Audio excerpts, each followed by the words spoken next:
এসার এসার কাদের এসার করছেন আপনি?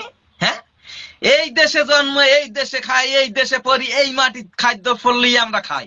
তোমার ঘোড়ার ডিমির কিছু নেই নে, পরি নে, খাই নে। তুমি এসার করছো, কাগজপাতি নিয়ে বারবার ঘুরাচ্ছ ফিরাচ্ছ, কিসের জন্য? কে?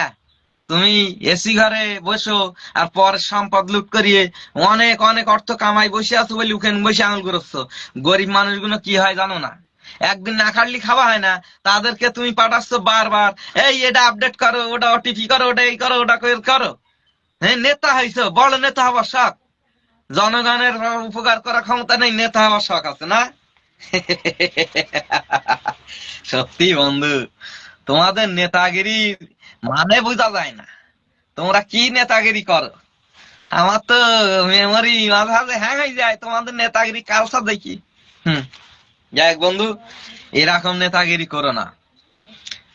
যদি একটি মানুষের দায়িত্ব কাঁধে নেওয়ায়, সেই একটি মানুষের কল্যাণে কাজ করা উচিত, সেই মানুষকে বিরক্ত করা উচিত নয়।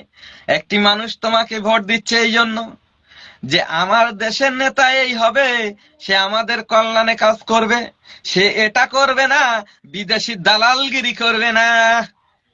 আজকের তুমি এই দেশের সম্পদ লুট করছো বিভিন্ন প্ল্যান করে, আর বিদেশিরা ছক কাটছে যে আমরা দেশে এই ভারতবর্ষে থাকতে যত সম্পদ আমরা লুট করেছি, আমরা তো ওখান থেকে চলে এসেছি। মুসলিমদের সঙ্গে আমরা লড়াই করে পারি না, কারণ মুসলিমরা সত্যবাদী এবং সত্য কথা বলে, ওরা সত্যের জন্য জান দেয়, ওরা এক বলা ব্যক্তি, ওদের জবানের মূল্য থাকে, যার কারণে ইংরেজরা চলে গেল।